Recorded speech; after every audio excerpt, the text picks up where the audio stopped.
আসসালামু আলাইকুম ওয়া রাহমাতুল্লাহ। একজন মুমিনের দৈনন্দিনের জীবনে কিছু আমল নিয়মিত হওয়া উচিত, কারণ প্রত্যেকটি মানুষকে একদিন মৃত্যুবরণ করতে হবে। মৃত্যু থেকে পালানোর কোনো উপায় নেই।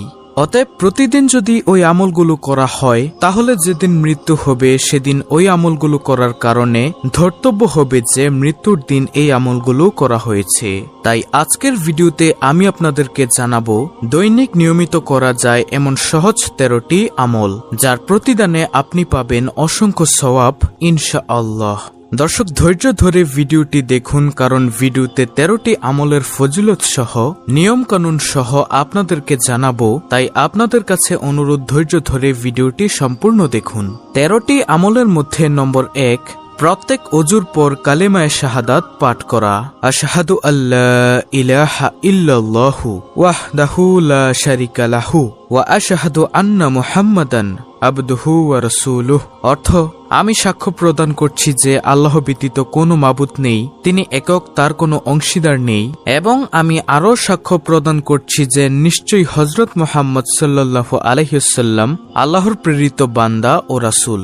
অজুর পর কালিমায়ে শাহাদাত পড়া মুস্তাহাব। রাসূল করিম সাল্লাল্লাহু আলাইহি ওয়াসাল্লাম ইরশাদ করেছেন, যে ব্যক্তি উত্তম রূপে অজু করার পর আশহাদু আল্লা ইলাহা ইল্লাল্লাহু ওয়াহদাহু লা শারিকা লাহু ওয়া আশহাদু আন্না মুহাম্মাদান আবদুহু ওয়া রাসূলুহু বলবে, তার জন্য জান্নাতের 8টি দরজাই খুলে দেওয়া হবে, সে যে দরজা দিয়ে ইচ্ছা প্রবেশ করতে পারবে।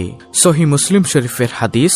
সুবহানাল্লাহ। নম্বর 2, প্রত্যেক ফরজ সালাতের শেষে আয়াতুল কুরসি পাঠ করা। আয়াতুল কুরসি হল সূরা বাকারার 255 নং আয়াত। আয়াতুল কুরসির ফজিলত হল, হাদিস শরীফে বর্ণিত হয়েছে, রাসূলুল্লাহ সাল্লাল্লাহু আলাইহি ওয়াসাল্লাম বলেছেন, যে ব্যক্তি প্রত্যেক ফরজ নামাজের পর আয়াতুল কুরসি পাঠ করবে, তার জান্নাতে প্রবেশের পথে মৃত্যু ছাড়া আর কোনো বাধা থাকবে না।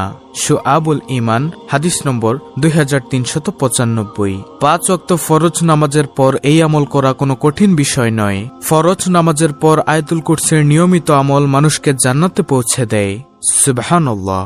নম্বর 3, প্রত্যেক ফরজ সালাত শেষে 33 বার সুবহানাল্লাহ, 33 বার আলহামদুলিল্লাহ, 33 বার আল্লাহু আকবার এবং 1 বার লা ইলাহা ইল্লাল্লাহু ওয়াহদাহু লা শারিকা লাহু লাহুল মুলকু ওয়া লাহুল হামদু ওয়া হুয়া আলা কুল্লি শাইইন কাদির। এই দোয়াটি পাঠ করুন, এতে আপনার অতীতের সব পাপ ক্ষমা হয়ে যাবে। সুবহানাল্লাহ। মুসলিম শরীফের হাদিস।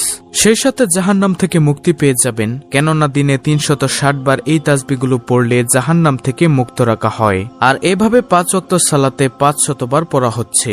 মুসলিম মিশকাত। নম্বর 4, প্রতি রাতে সূরা মুলক পাঠ করুন, এতে কবরের শাস্তি থেকে মুক্তি পেয়ে যাবেন। সুবহানাল্লাহ। সহিহ নাসাই। যে ব্যক্তি প্রতি রাতে সূরা মুলক পাঠ করবে, পাঠকারীর জন্য সূরাটি কিয়ামতের দিন সুপারিশ করবে, তাকে কবরের আযাব থেকে হেফাজত করবে, এবং সূরা মুলক অত্যন্ত তাৎপর্যপূর্ণ একটি সূরা। আল্লাহ তাআলার রাজত্ব, কর্তৃত্ব ও মহত্বের বর্ণনার মাধ্যমে শুরু হয়েছে এ সূরা। 5 নম্বর আমল, নবীজি সাল্লাল্লাহু আলাইহি ওয়াসাল্লামের উপর দুরূদ পাঠ করুন, সকালে 10 বার এবং সন্ধ্যায় 10 বার। দুরূদে ইব্রাহিম পড়বেন, যেটা আমরা নামাজের মধ্যে পাঠ করে থাকি। সকালে 10 বার এবং সন্ধ্যায় 10 বার দুরূদ পাঠ করার ফজিলত হল, এতে আপনি নিশ্চিত রাসূলুল্লাহ সাল্লাল্লাহু আলাইহি ওয়াসাল্লামের সুপারিশ পাবেন। সুবহানাল্লাহ। নম্বর 6, সকালে 100 বার ও বিকালে 100 বার সুবহানাল্লাহিল আজিম ওয়া বিহামদিহি পাঠ করুন, এতে আল্লাহ তাআলা আপনাকে সৃষ্টিকুলের সমস্ত মানুষ থেকে বেশি মর্যাদা দান করবেন।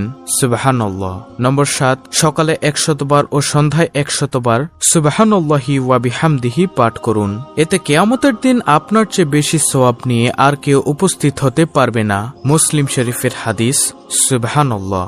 নম্বর 8, সকালে ও বিকালে 100 বার সুবহানাল্লাহ, 100 বার আলহামদুলিল্লাহ, 100 বার আল্লাহু আকবার এবং 100 বার লা ইলাহা ইল্লাল্লাহ পাঠ করুন, এতে মক্কায় 100টি ওট কুরবানির চেয়ে বেশি সওয়াব, জিহাদে 100টা ঘোড়া পাঠানোর চেয়ে শ্রেষ্ঠ, 100টি গোলাম আজাদ করার চেয়ে শ্রেষ্ঠ, এবং পৃথিবীর সব মানুষের চেয়ে বেশি সওয়াব হবে।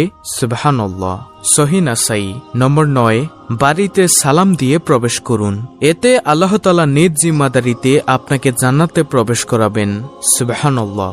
আর যে ব্যক্তি সালাম দিয়ে নিজের ঘরে প্রবেশ করেছে, সে আল্লাহর জিম্মাদারিতে রয়েছে। আবু দাউদ শরীফের হাদিস। সুতরাং মুমিন মুসলমানের উচিত ঘরে প্রবেশের আগে সালাম দেওয়া।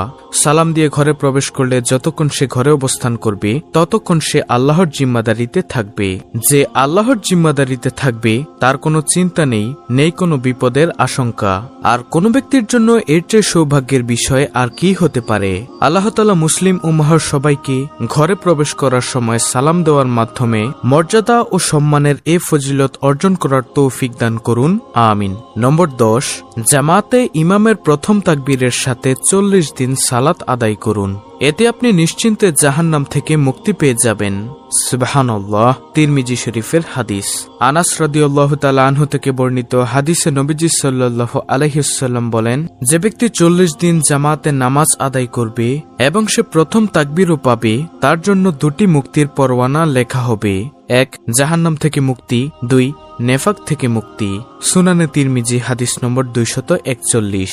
নম্বর 11, প্রতি মাসে আয়ের একটি অংশ এতিমখানা বা মসজিদ মাদ্রাসা বা গরিব দুঃখী বিধবাদের মাঝে দান করবেন, হোক সেটা অতি অল্প। এতে আপনি আল্লাহ তাআলার কাছে জিহাদকারীর সমতুল্য হবেন। বুখারী শরীফের হাদিস। ভালো কাজে সহযোগিতা করার মধ্য দিয়ে আল্লাহর পক্ষ থেকে নেকি অর্জন করা যায়। সে কাজ যদি হয় মসজিদ মাদ্রাসা নির্মাণের জন্য, তাহলে তো কথাই নেই, কারণ মসজিদ মাদ্রাসায় দান করা সদকায়ে জারিয়ার অংশ। কেউ যদি মসজিদ নির্মাণে অর্থ দান করেন, তাহলে যতদিন এই মসজিদ চলমান থাকবে, যতদিন এই মসজিদে মানুষ নামাজ পড়বে, ততদিন ওই দাতা ব্যক্তির আমল নামায় সওয়াব লেখা হবে। এমনকি তিনি কবরে বসেও এর সওয়াব পেতে থাকবেন। আল্লাহ তাআলা আমাদেরকে বেশি বেশি দান করার তৌফিক দান করুন, আমিন। নম্বর 12, মহিলারা 4টি কাজ করবেন। 1, 5 ওয়াক্ত সালাত আদায় করবেন।